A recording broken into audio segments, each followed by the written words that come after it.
Okay guys, I'm going to show you how to make a Google form out of a worksheet like I did for the science.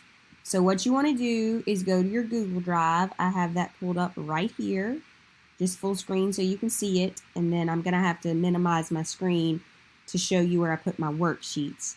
I have them as screenshots, so I can just drag them into my form, but it does give you the option, and I'll show you, to have them saved somewhere. But mine are just screenshots, and you know, if you're using a Windows computer, you can go to the snippet function at the bottom of your, like where you go to your apps to get your calculator or whatever. You can type in search for snippet, super easy to use, and then you can just drag it from there or save it and open it from somewhere. I use a Mac, so on a Mac you can just push Shift Command 4 and screenshot from there. So once you have your screenshots of what you want to put into your Google form, and here are my screenshots right here that I've already done on my Mac, you go to New, and if you don't use it very often, it's not going to be on these top three. Push More. You want to go to Google Forms. Okay, once you're on Google Forms, you want to name it. I am going to name this Science Week 2.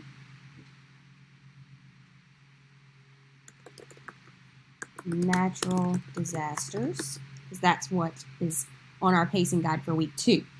Now, what you want to do to put your pictures in is you want to go to add image over here on the side. You don't want to mess with this question yet or add an image to your question.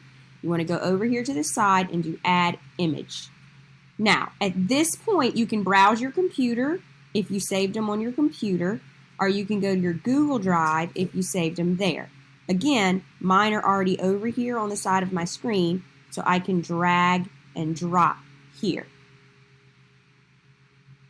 Okay, now I am doing 5 days in one document. That is what I was asked to do by administration. So I labeled this picture day 1, and I have my 3 questions here for them to answer with their article. So in order for them to answer these and check to see if they're correct, I'm going to go down here and name this day question 1.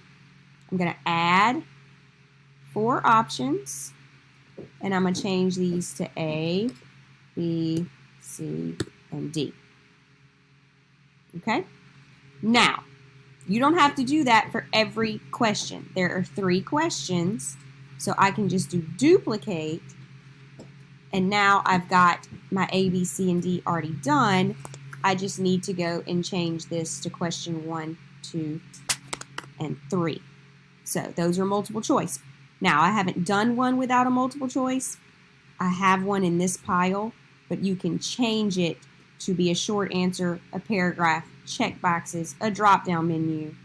There's all kinds of options for what you can do there. So now that you've got your questions set up, go over here to your settings, and you want to push the button quizzes. What this is going to do is make it to where it will give them the correct answer, or let them know if they got them right or wrong, and grade it. Otherwise, it's going to send it to you, and you have to grade it and let them know if they got it right or wrong.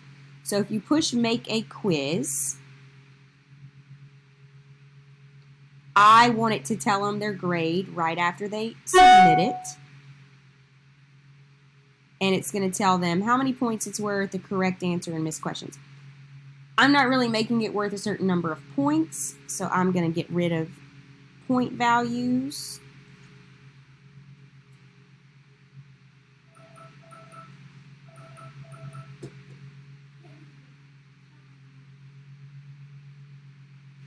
Okay, so now I'm going to go, the answer to number 1 is B, so I'm going to go down here. So click on it, just like I did. Let me show you this one. So just click and see how it gets bigger and gives you all these options.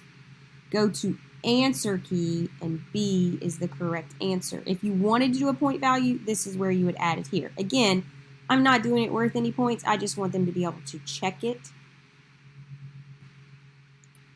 And then you push done, and you do that for each question.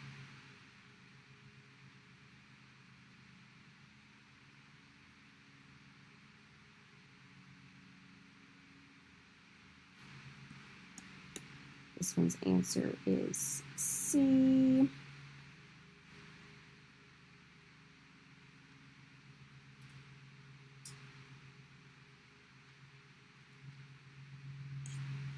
And this one's answer is A.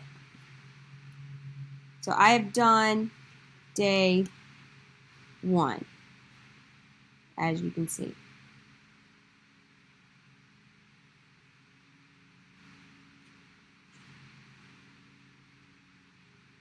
Okay, so now I'm ready to insert day 2, and you'll just do this for as many worksheets as you're doing. I'm doing 5 worksheets because this is 5 days worth of work.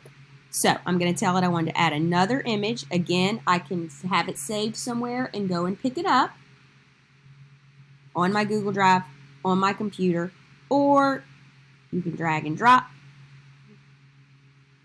Now, sometimes it will put it somewhere like in the middle of your stuff. I'll show you how to move that. Mine actually put it in the right place. If you make sure you're scrolled all the way down, then it'll do that. Now, because I don't want to retype my A, B, C, D, my question numbers, I can duplicate this again. I need 3 more questions, so that's 1. Now, let me show you how to move things around. These little dots right here move things around. So I can pick it up. Oops, sorry about that. I can pick it up and drag it to be underneath here. So that's if it put your picture in the wrong place, you can drag it with these dots. You can drag any of this stuff. So now, question 1, duplicate. I have question 2. I used the same numbers because the numbers on the worksheets are the same. I think the kiddos will be fine because they can see them. Now, of course, my old answers are picked, so I have to go back through and do my answer key, answer key, answer key. So, this is like any other Google document. If you change it, it changes. It saves automatically. If you want to put it in a folder, otherwise it's just saving it to your Google Drive, like your personal drive, I like to push move to folder. I made me a Corona Science folder. You'll appreciate that humor. And I want to make sure it gets put in there so I don't lose it. Okay? So, I'm going to make another video on how to input this into your Google Classroom, which would be the next step when you're finished. Of course, I've only done day 1 and day 2, and I still have to go and put day 2's answers in correctly using my answer key option.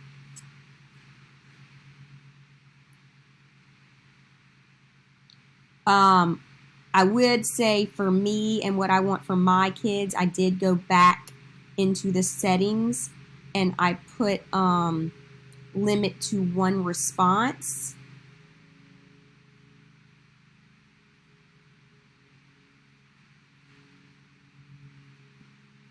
Sorry, that's not what I wanted to click. Edit after submit.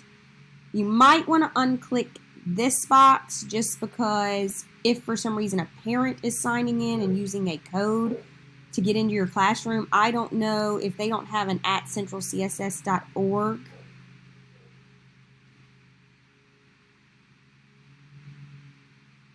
It might not let them in. So you might want to unclick that box in the general. But I mainly want to tell you about this edit after submit button. That means that if they get them wrong and it tells them it's wrong, they could go back in and change it until they get it right. So to me, that would just benefit the children to be able to go and fix it. And remember, once you save it, it's saved all the time. And if it's already into your Google Classroom, it should make the changes for you. So that is how to make a Google form with your worksheets. Hope this helps. And sorry you have to hear my voice. I don't like the way it sounds, but I'm sure as long as it's helpful, we'll make it through the sound of my voice. Thanks a lot.